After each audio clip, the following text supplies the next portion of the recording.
Okay, so the Bank of Canada just announced that they're going to do another rate drop. This time, interest rates are going down to 2.5%.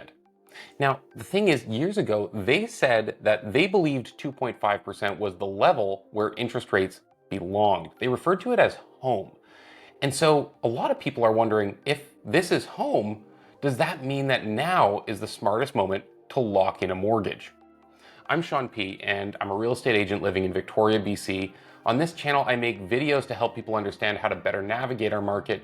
And if this brings you value, please like and subscribe so you don't miss anything that we have coming up. As well, if you have plans involving real estate, you can use the link in the description to grab some time on my calendar. I'd love to brainstorm with you the strategy around your purchase or sale or whatever you have going on.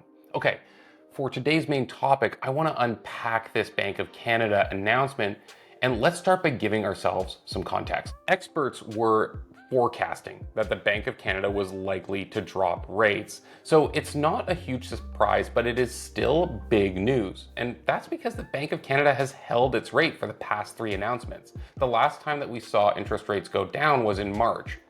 Now, it's important to note that obviously the real estate market is heavily influenced by interest rates, but the Bank of Canada does not base its interest rate choices on the real estate market. Instead, the Bank of Canada adjusts interest rates as a way of balancing stimulus to the economic activity versus inflation. So when inflation gets too high, they raise rates to cool things down. And when the economy slows down, they lower rates to stimulate the economy. And this is why we've seen such low rates over the past decade and a half, with the 2008 housing crisis being something that we really needed to recover the economy from.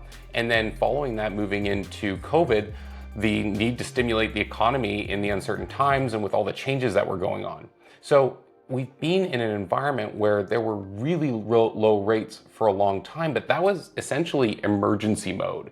And the Bank of Canada raised rates to cool an overstimulated economy. And now what they're trying to do is get back to normal. And that's where this concept of home comes from. Back when they started raising rates, they said that their goal would be to cool the economy enough that they could get back to a normal rate. And they specifically referenced 2.5%, which is where we just landed. Okay, so we're home. We're at this interest rate that the Bank of Canada says should neither cool nor stimulate the economy.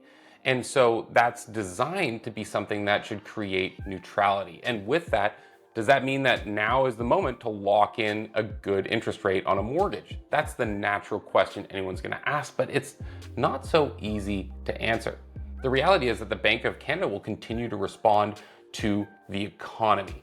And this isn't a set and forget kind of thing. Just because they chose a neutral rate doesn't mean that there aren't other influences.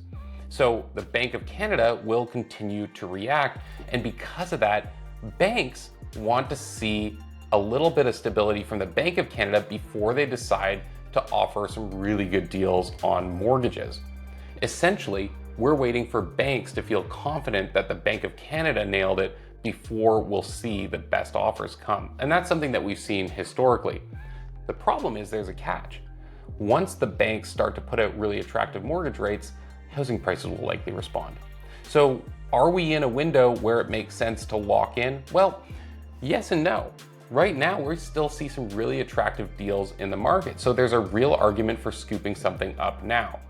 With that said, could there be some really attractive offerings in the next 2 or 3 months from banks? Yes, absolutely. But that also could be in contrast with the real estate market starting to get more competitive, which could mean that you are winning on one side and it's not really balancing out in your favor once you take all factors into account.